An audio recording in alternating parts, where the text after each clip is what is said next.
They never said it would be easy, y'all. They just said it would be worth it. They never said it would be easy. I don't want y'all to think it's easy. I don't want you to strive for ease. We don't strive for comfort. Not us. Many people do. Not us. If you want to design your ideal life, you want to be able to build like all the things you want, have life exactly where you want it. Health, wealth, love, happiness, all the stuff, right? We can't seek comfort. We can't seek ease. We have to know that it's going to get hard and that the path is hard and you becoming the best version of you is hard and you sacrificing like all this stuff is hard. I just want to set that table because I know people think that it's supposed to be easy, but it's not. It's supposed to be hard. And so these are reminders for you on this Friday, the last Friday of June, half of the year basically done. I want you to just remember that this is supposed to be hard. And so if you're feeling like it's a struggle, if you're feeling like it's a challenge, good. That's what you should be feeling. If you're not feeling those things, it's probably because you're not trying as hard as you need to. You're not as disciplined as you need to. Patrick Bet David in there said something about packing your calendar. Your schedule's probably not as packed as you need it to be, right? You're probably not filling all of the white spaces if it's not challenging, if life is easy.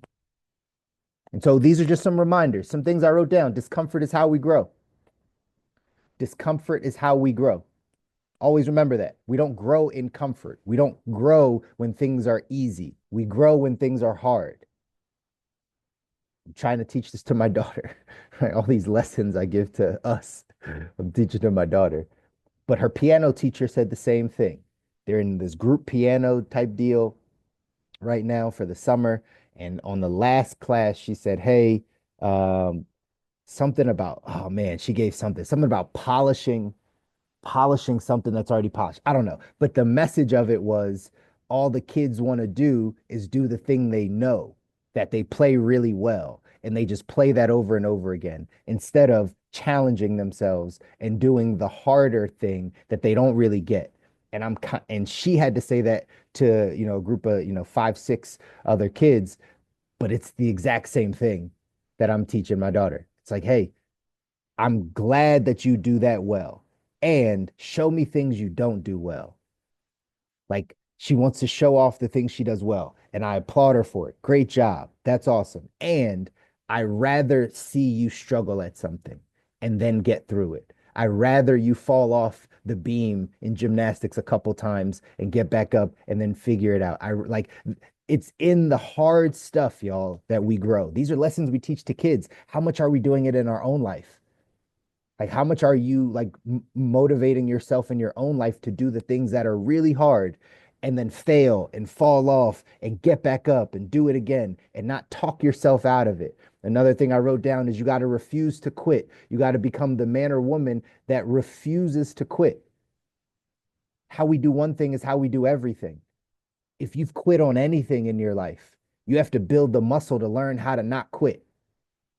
If you quit on anything, because once you start quitting, it becomes a habit. In the early stages, it's hard. If you've never quit anything and you just were like, one time you gave up, that hit you really hard. It's like, oh, I can't believe I.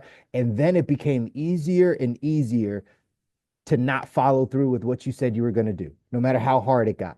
So you got to become the person that refuses to quit, refuses to give up, that continues to go after the life that they want. Like that has to become a habit of yours. And it's through doing the hard things. Again, doing the hard things. The cost of regret weighs tons. The cost of discipline, ounces. Don't want to get to the end of your life, ladies and gentlemen. And you're like, man, I wish I would have. Man, I wish I would have. Time's done. You can't. Versus knowing that you can do it now and choosing not to do it, right? Like that, the cost of discipline is so small in comparison to the cost of regret. So if we're going to go out and design our ideal life, you're going to go out and build the life you want. You can't look back and be like, oh man, I wish I would have listened. I wish I would have applied. I wish I wouldn't have done that. Like, we got to get going with our disciplines, y'all. We got to seek growth over comfort.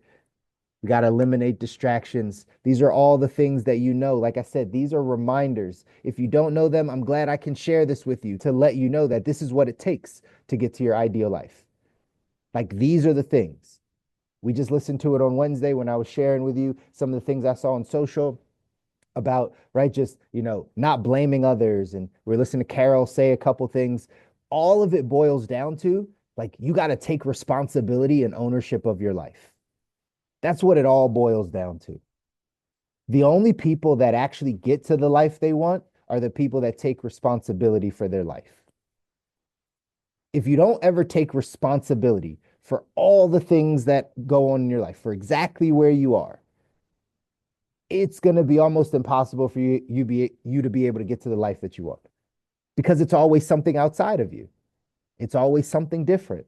It's always the circumstance or the finances or the government or your spouse or your kids or your job, right? Like so many people I talk to, again, you guys know where I sit. I haven't had a job. I've been blessed. I haven't had a job in over a decade, right? But even just having the conversation with people that have the job that say, this is the reason I can't do what I want to do, but it's the reason that I'm miserable right now also, right? Like they use the job for both of the reasons why they can and can't do something. Well, I can't go pursue my dreams and do because I have this job and it holds me back.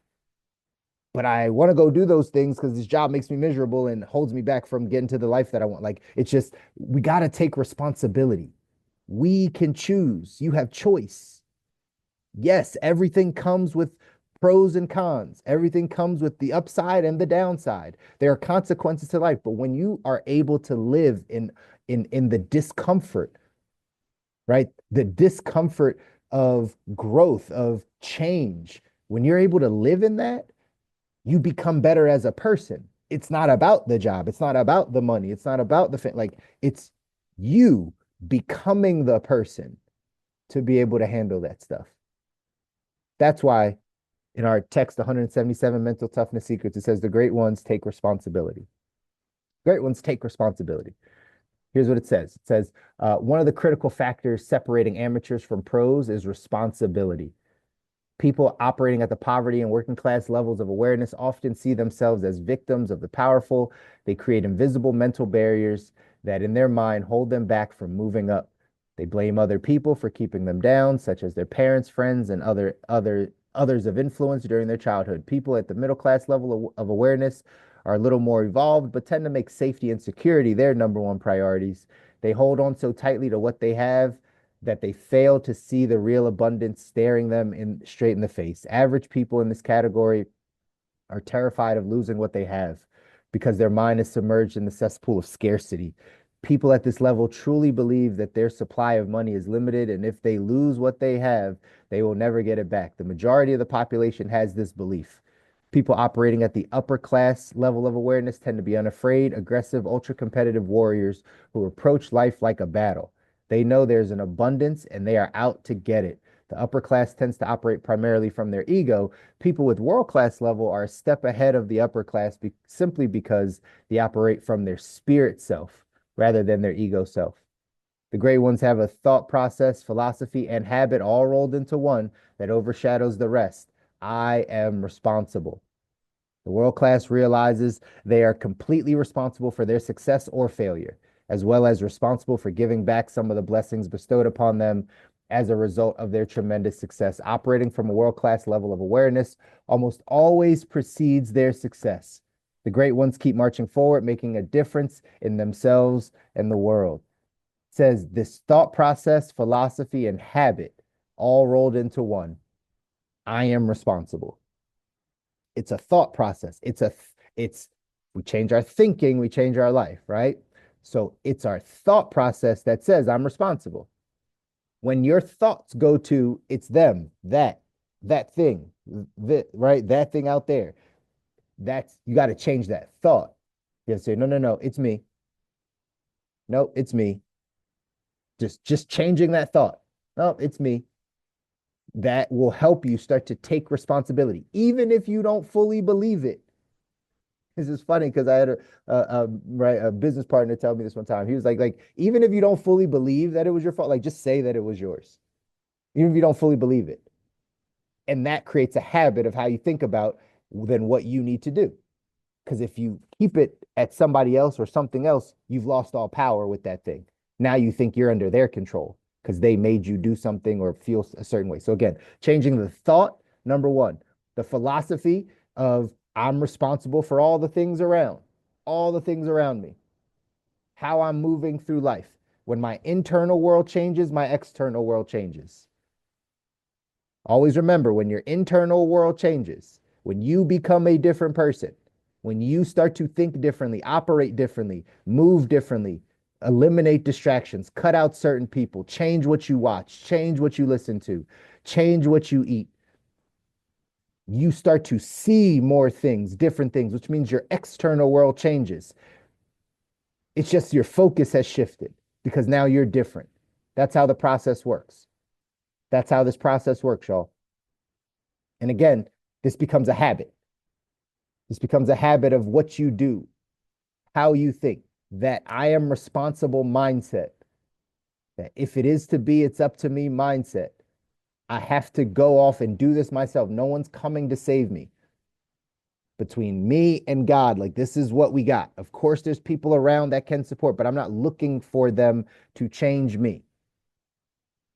That this is a thought process, y'all. This is a mindset. This is a habit that you've got to practice if you want to go off and design your ideal life. Again, that's why we do this. I bring this back to this a lot, y'all. You hear me say that a lot because as I say these things out loud, I've dealt with lots of people that don't want that. They don't want to take responsibility. So we always take it to, well, what's the goal?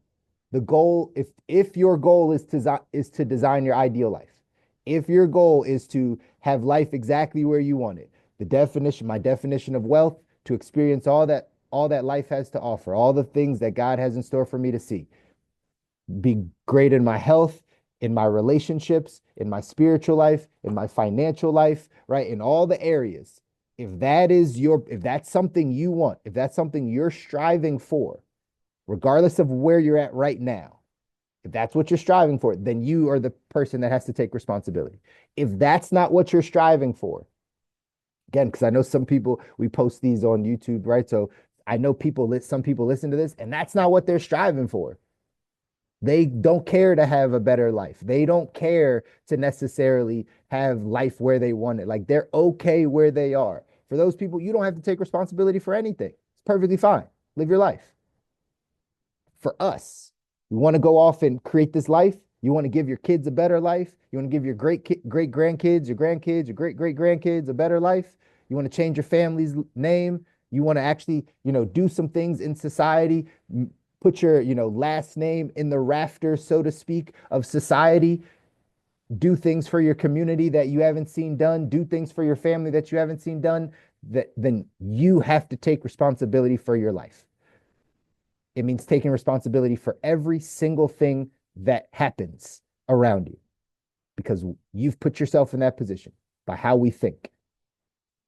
It's a hard truth, but once you get that, y'all, it's so freeing because then you can change. Once you take responsibility that it had nothing to do with anything outside of you, then you know that you can change it. You put yourself here, you can get yourself out of it. That is a very freeing thing to understand. Again, maybe I think this way because one, I haven't had a job in forever. So even just the financial responsibilities of my household have been on me for a very long time and my wife, right? Both of us. But still, right? Like even just that one part of like, no one's even paying me.